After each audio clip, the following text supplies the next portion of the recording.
Honestly, speaking is a skill. Maybe you've been slightly battling to speak fluently, articulate your words well, have that eloquence in your speech, particularly when it matters most. I get it because that was me. I remember a couple years ago doing a presentation, and oh my gosh, I'd start strong, but somewhere between my mind and my mouth, the words would twist, freeze, or just fall apart. It was frustrating because I remember coming into a season of my life where I was growing in life, growing in purpose, growing in my presence. And I knew I needed to really perfect the art of communicating clearly, not just for others to hear me, but for me to believe in my own voice. Then I stumbled on something simple but extremely powerful: reading aloud. Every day, just for 10 minutes. No fancy equipment, no courses, just my voice, a timer, and the courage to keep going. Stay tuned. Hello everybody, my name is Dorcas Asuminapoku and welcome back to my channel. This is a space of wholeness, love, radical joy, and constant just self-compassion and improvement. And in today's video, I am going to be sharing a personal challenge that I have been embarking on to improve my communication skills, specifically my vocabulary, my eloquence, my ability to articulate things very well. And a way in which I'm doing that is by reading out loud. I've been reading out loud consistently for a week. And the way in which I'm going about it is that I will spend a couple of minutes, sometimes half an hour to an hour, just reading out loud, reading very slowly, and watching out for when I stutter, and almost kind of timing myself to see how long it takes for me to stutter, stumbling on new words and writing down new words and being intentional about jotting all those new words down, just so that I can actually grow in this area of speech. I think communication is so vital in the profession that I'm in. It's so vital. It enhances one's ability to connect with another, and so it's been something that I've been really wanting to grow in. So I've got a stopwatch. First things first, let's get the stopwatch on. I don't know if you can see. And I will just give it a pause anytime I stutter on a word or anything. Let's get started. I forgot that he knew me. I was so used to being with men who didn't. I was so used to making sure it was a certain way that I taken Sha for granted. I've made the mistake of taking my unknowability. Oh, that was a bit of a pause. Took me about 3 minutes there. Bit of a pause. One of the benefits of reading out loud is the multisensory engagement, right? So the visual of actually seeing the words on the page, the auditory of hearing yourself say the words.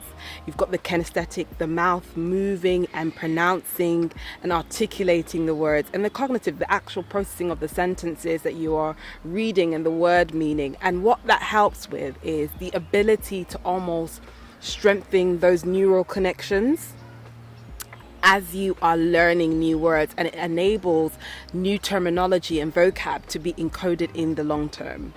So it's such a powerful approach for those who are trying to better their communication and to speak with greater fluency. I would totally encourage reading out loud. It almost felt as if the Spirit of God moved him, if not that he was a God.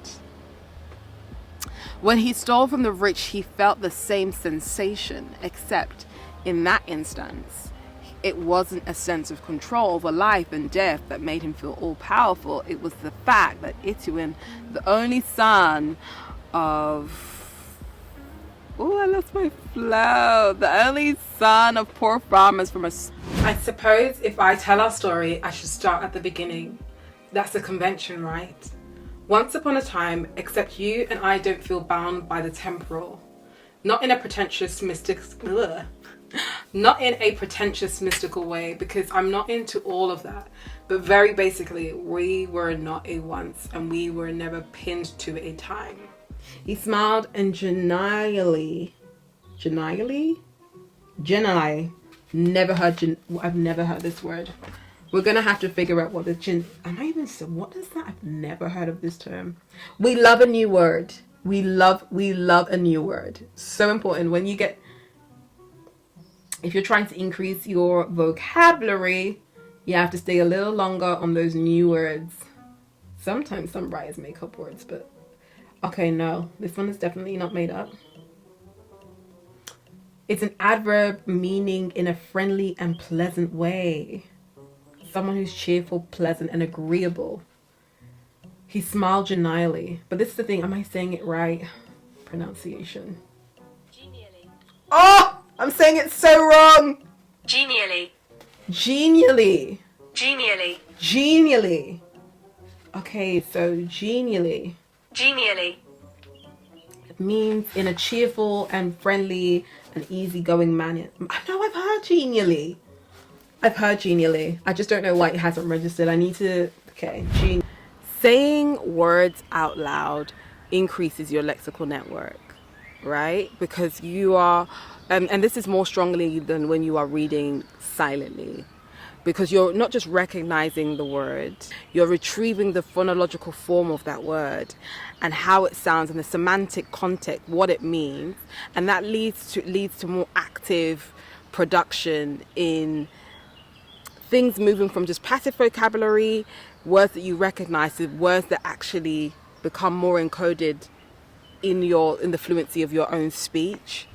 Reading aloud trains your articulatory muscles, so the jaw, the lips, the mouth, the vocal cord, and it helps with pronunciations. So particularly words that you're slightly unfamiliar with or produce more complex sounds. The more you read aloud, I find that over this past week, the more that I've been reading aloud, it's just my fluency.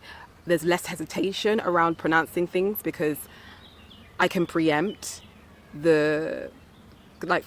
phonetically what is coming, and yeah, I just think it increases that clarity in my speech and improves my pronunciation. So a part of this exercise has also been to increase my vocabulary and to develop a greater range. And so I've been taking note of different words that I've come across that while reading the book that I just have never really heard before, and writing it down, writing a definition, and trying to formulate different sentences with that particular word. One being incredulous, which is an adjective. It means unwilling or unable to believe something, expressing disbelief. So a sentence that incredulous can be put in is, she gave him an incredulous look when he said he ran a marathon with no training. So it's that incredulous, like incredulous is disbelief.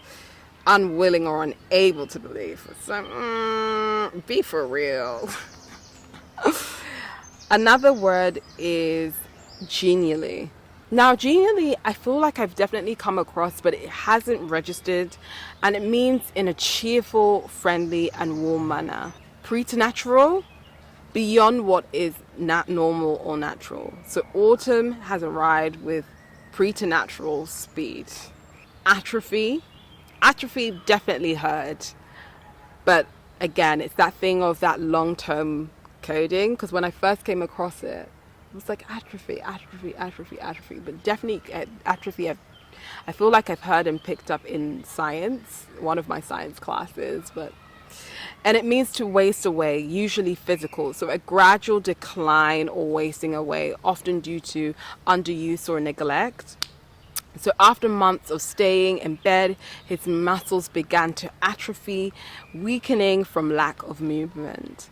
So I hope that, as we are growing and as we are developing in all aspects of our life, that you try reading out loud. I mean, I know that some people, the fear of speaking in public is a nightmare for them, but I definitely know that I'm someone that wants to speak on panels, to articulate my thoughts, and as a therapist that's in constant communication, the more words that you know, or the better you're able to communicate with your clients. It enables more richer, deeper processing of meaning. Even the literary device of metaphors, sometimes imagery really helps certain clients connect with their emotions. And so reading out loud has definitely been a game changer for me, and I would highly recommend Don't forget to like, subscribe, and share. Comment below if you have tried reading out loud, how you're finding it, and ways in which you guys are developing your speaking ability. Bye.